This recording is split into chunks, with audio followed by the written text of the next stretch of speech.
madaxafiisyadka xafiiska waxbarashada ee degmada Hargeysa ayaa sheegay in ay xidhmeen 16 dugsi iyo waxbarasho kadib saameynta ba'an ee abaaraha ee ka jirta gobolka Afdheer. Axmed Xuseen Aadan, madaxafiisyadka xafiiska waxbarashada ee degmada Hargeysa oo aan xafiiskiisa ku booqanay waxna ka weydiinay saameynta abaaraha ka jira deegaanka iyo dugsiyada waxbarashada ardayda wax ka kala barata iyo hanaanka barisbarasho ee sanad dugsiyeedkan 2014 degmadaasi.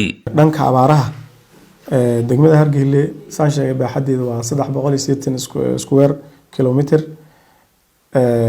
abaartu aad iyo aad bay u saameysay, dugsiyo fara badan baa naga xiran, ilaa 16 dugsi ayaan gudbinay inay xiran yihiin oo hadda ay warqadii hadda aysan waxbarasho ka socon abaar jirta awgeed. xogo roob yar baa la helay, ilaa Soomaaliya laga soo guuray, dadkanuna waa xoolo dhaqato, dadku waxay ku nool yihiin waa xoolaha. dhammaan qabalayaashii oo dhan, iskuuladii iyo xarumihii kale ee adeeg bixinta ku yaal oo dhan way wada hawanayaan oo way banaan yihiin abaar jirta awgeed. 16 dugsina way naga xiran yihiin, ka deegaan ahaan iyo ka wasaarad ahaanbo ilaa 384 arday baa draw ah oo goobahoodii waxbarasho hadda aan si joogin. dhanka xafiiska waxbarashada iyo maxay deegaankaba waxaan soo jeedin lahaa in abaarahaas faraha badan jiro in si degdeg ah ummadaas iyagana wixii laga qaban karo laga qabto. degmi iyo gobolbo ilaa hadda biyo dhaan baan wadnaa, degmahan biyo dhaan baan wadnaa. booyada degmada iyo booyad kale toban kareena way socotaa, wixii saas ah way ku filaan lahayd degmadu. dugsiyada ka diiwaan gashan waa 64 dugsi, 41 waa formal, 23 waa AB school, 64 ka dugsi, 2 ayaa bareefada, 62 waa dawli.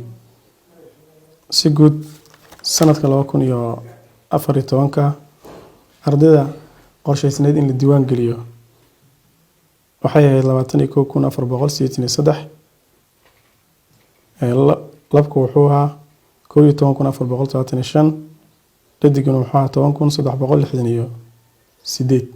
ardayda wax ka kala barata dugsiyada waxbarashada ee degmada Hargeysa ayaa dhankooda xusay in ay muujinayaan dadaal dheeri ah hanaankii barisbarashada qaabkii loogu talagalay u bartaan ayaga oo la tacaalaya saameynta cudurka COVID-19. habka waxbarashada si fiican u socota.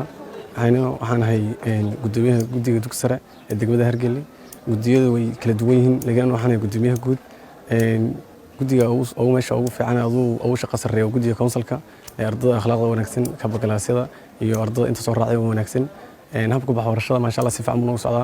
sanadkan annaga 12 galaas ahaan waxaa jira qorshayaal cusub iyo ajendayaal cusub oo fasaxi 2 bilood ah 2023 aan u fariisanay oo shirka galnay inaan iskuulka wax kaga bedelo habka dhireynta. waxaan talaalnay xagga dhireynta 73 geed oo ma sha Allah waraabintooda iyo dhaqaalahooda dhanka si fiican u socdaan. habka waxbarashada ma sha Allah weeyaan. annaga kala yotoonad ahaan waxaa jira iska jira baahi asaasiya oo si guud iskuulka uga jira oo galaasada barka caawinayaan.